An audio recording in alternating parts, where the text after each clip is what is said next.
So the first question is a very open question. And the question is, how do you see the sub-Saharan Africa evolving from the pandemic, and how do you see the economic outlook going forward? Yeah, so maybe just to start where we were last year, it's notable that growth in sub-Saharan Africa declines less than in most other regions globally, partly because there was less pandemic impact. There were also somewhat less containment measures. And of course, that helped economies to sustain a degree of economic activity. Now, this year, we are seeing the recovery in the region to be somewhat weaker than in most other regions. And that reflects essentially that there is less of a base effect from last year. But it also reflects the fact that this region has probably less capacity for fiscal stimulus and has implemented less fiscal stimulus and less monetary stimulus than really most of the other regions. Clearly, in the rest of the world, the stimulus is something that is very, very important in driving the recoveries. And in many other countries, we are seeing this kind of rebound of growth to levels well above what is trend growth, what is potential growth.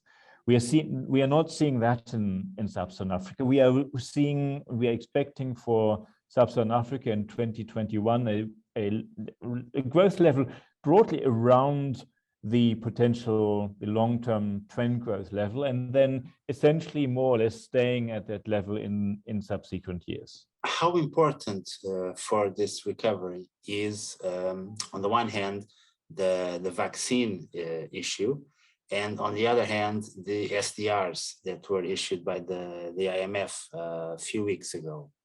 Clearly, into our forecast, there is what is not factored in is a new pandemic wave that really badly disrupts the economic activity. One thing that we've noted in the region, but I think also across the globe, is that with every new wave of pandemic, there is a degree of improved adaptation of economic performance, both because policymakers are better able to target the containment measures, and because generally economic actors are more have become accustomed to operating in the context of a pandemic, and so we certainly expect that there will be more pandemic waves in the region, but we assume that these will not be waves that fundamentally badly disrupt economic activity. For example, to the extent that you would have to close mines and factories and so on. That is just built into our assumptions. Clearly, it's the progress of vaccination is very slow, and that just means that normal waves of new waves of infections should be incorporated.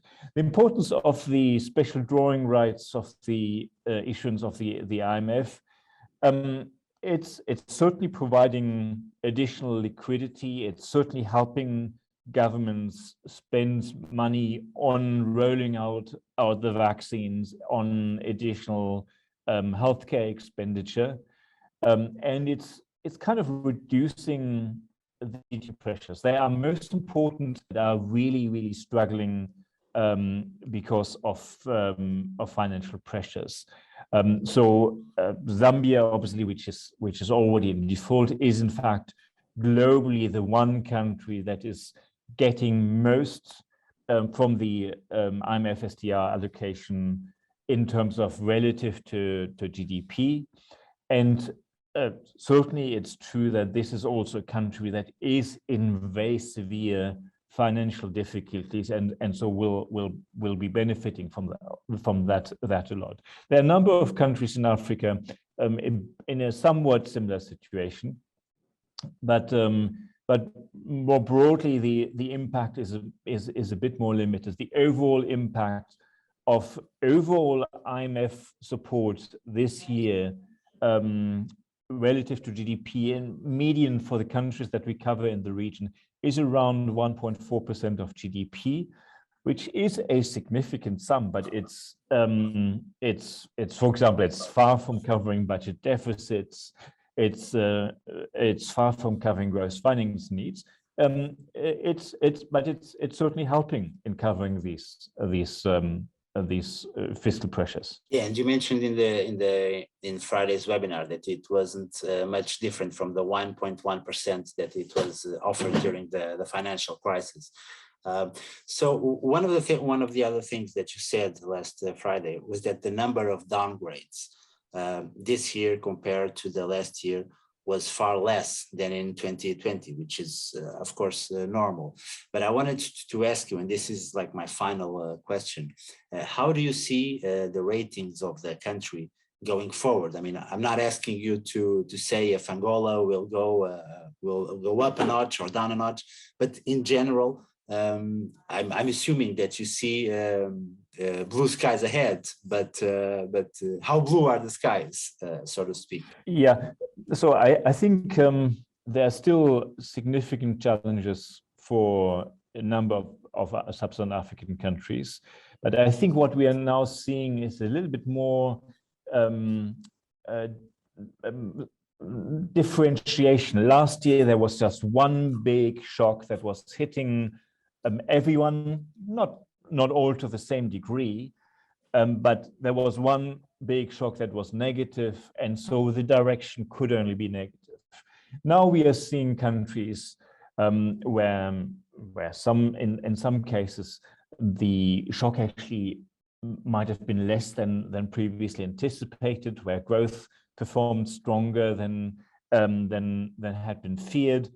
But on the other hand, there are also still countries that are really still absorbing the shock, the surge in debt levels, and so those are kind of the countries that we would be observing most closely now. That where it's kind of important to see to what extent they are able to deal with the financing pressures that result from the crisis. So is there anything else that you'd like to add? I mean, I see you are optimistic, but cautiously optimistic about the near future.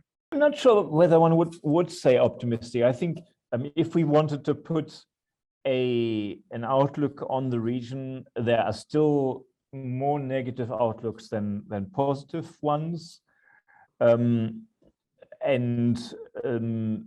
the